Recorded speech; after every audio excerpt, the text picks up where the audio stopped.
Hi guys, just a really quick one to show you some of the kind of more hidden features within the Toyota BZ4X.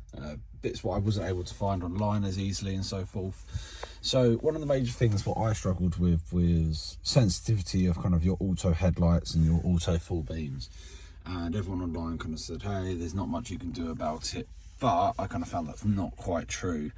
If you actually head down to vehicle customization, lights, and then you go to headlights auto on sensitivity, I kind of found for like UK roads, honestly, one of the better things that you needed to have was this set to darker. This will kind of mean that on dark country lanes they'll always switch on, but motorways and stuff like that they won't. Even on slightly dimmer roads they may switch on, but then the second it sees kind of a pair of headlights coming towards them, they turn off. But that was one thing I really struggled with. Another thing I really struggled with was when you're setting up your driver profiles.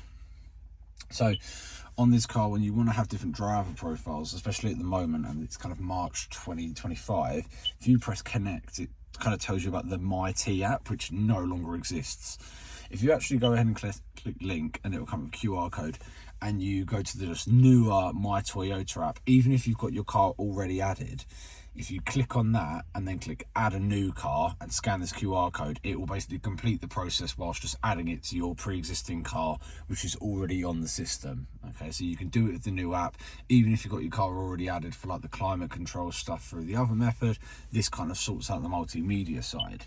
Now, the one good thing about linking it, which I would recommend, is once you've done it and you go to personal info, you can make it recognize you via a few different ways. The first one is that Face ID, so it will use basically just your normal kind of driver monitoring camera to actually pick up, hey, that's this person or that person. Link keys are a really nice one, so whatever key you've currently used to kind of like start the car, you can do it with. So like if you've got, you and your partner have got different driver keys, again, that will work. And then in this instance, you can set a default linking device. So again, me and my partner got different phones. I'm on CarPlay, she's on Android Auto. This way we can kind of set it so that the second she gets in the car, not only will it detect it's her, even if she was to use my key, the Face ID would overrule, but it will connect her phone. Outside of that as well, it will do a couple other bits.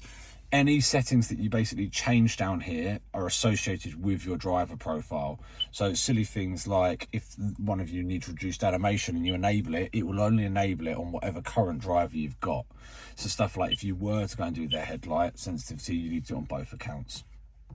Door control's got some other stuff. It's like you can auto lock your doors and auto unlock your doors when you shift from P or into P. They're off by default, and the rest of it is pretty much the same, and your charging limit is there as well.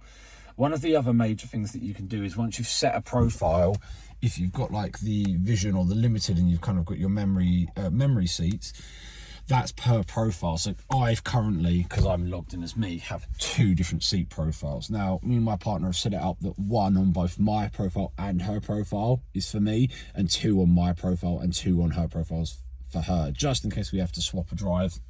And we don't want to technically log in and out of that current driver stuff on the screen. It would work that way, just in case we're sharing the drive. But again, if you've already set these up, you'll need to redo them once you add the users. So it's kind of worth doing that ahead of time. Other things as well is like we noticed with Android Auto, kind of this one seems to be the most consistent port, the USB-A port, which is kind of the better of the lot. Some other things as well, we kind of having a look at all these different buttons here and kind of trying to get our head around them. We kind of found that Eco was obviously the most economical. It's a bit slower at heating and cooling the car, but it's so much better for your mileage, whereas Auto is faster, but naturally it's a lot more wasteful as well. And that was a couple bits we picked up really quickly in the car as well. Outside of that, they were kind of the main hidden features that we took a while to struggle and find, and it's just worth keeping those in mind. There's another couple like just general bits, which is that as much as they keep talking about on the forums, it doesn't seem that there's a way that you can share your app with someone else, in the sense of if one of you logs in on one account, let's just call it account 1, to the app, if someone then tries to log in by scanning the QR code to control the climate of the system on a different account, it will boot the first person out. So you both need to log in on the same account, which can be a problem because, like, obviously to do these driver setups you need to have separate accounts. So it's kind of, unfortunately, the one major hindrance is you need to make a choice. Do you both want access to the climate side of it, or do you both want separate driving profiles in terms of phones connected and stuff like that? It's just something to be kind of bear in mind.